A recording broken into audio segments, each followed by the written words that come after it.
Bé, hola. Jo parlaré en nom de l'AFA de l'Escola Víctor Català i una mica en nom de les altres escoles de la Prospe públiques que últimament hem fet molta xarxa entre nosaltres, no? Perquè al final les carències que tenim són de totes i els usos de la ideal serà per totes. Llavors bé, avui el dia acompanya per entendre el tema de l'Escola Víctor Català. No hi ha un gimnàs, no tenim un espai on fer gimnàstica si plou.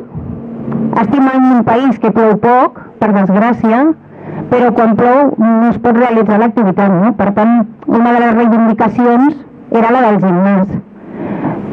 Estem molt descontentes amb que el gimnàs minvi, perquè nosaltres recolzàvem el poliesportiu, perquè l'activitat extraescolar que tenim és molt gran, no podem ofertar tot el que ens agradaria, i el recolzament del poliesportiu per poder fer activitats que aquí no fem és molt important. Per tant, s'ha de tenir en compte que hi ha uns processos que es diu transformem els patis, on les pistes de ciment es perdran. Aquestes pistes s'estan fent servir per ara al club de futbol i de bàsquet de la Prospe fer molta activitat i no hi haurà un espai per poder fer-ho. Per tant, és superimportant que aquest gimnàs no perdi metres. Això per una banda. D'altra banda, l'auditori. Jo penso que la clau de tot això està en la gestió. Nosaltres necessitem un auditori. Com a Escola Víctor Català, com a Escola Santiago Rossinyol, Sant Lluís, tots necessitem un auditori per poder fer diferents actes des de l'escola perquè les famílies també puguem participar, com és nadales, concerts, danses, etc.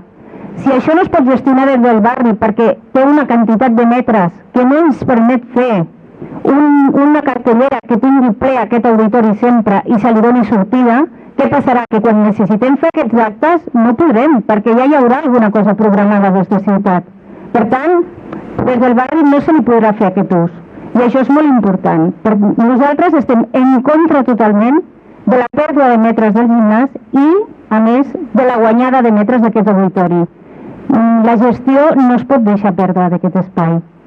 L'auditori, per altra banda, ja ve definit amb uns usos totalment, com hem dit, per la ciutat, i el gimnàs també ve definit com uns usos totalment orientats a activitats diferents a el que nosaltres tenim proposats. És a dir, el tipus de parquet, el tipus de coses que van dintre, d'objectes que van dintre del gimnàs, ja va orientat a altres usos. Això ja t'està dient que l'empresa que gestionarà això ja li donarà una sortida que des d'aquí al barri no podrem fer servir pel que nosaltres teníem pensat. Penso que és molt important que fem pinya entre totes, que són moltes, i que lluitem a capa i espada en aquests poc temps que ens queda per no perdre els diners pel projecte executiu, que es porti endavant, però que es porti en les condicions que ja previ havíem acordat. Ha costat molta feina, moltes hores de reunions, i això, doncs, bé, no pot ser, de cap manera.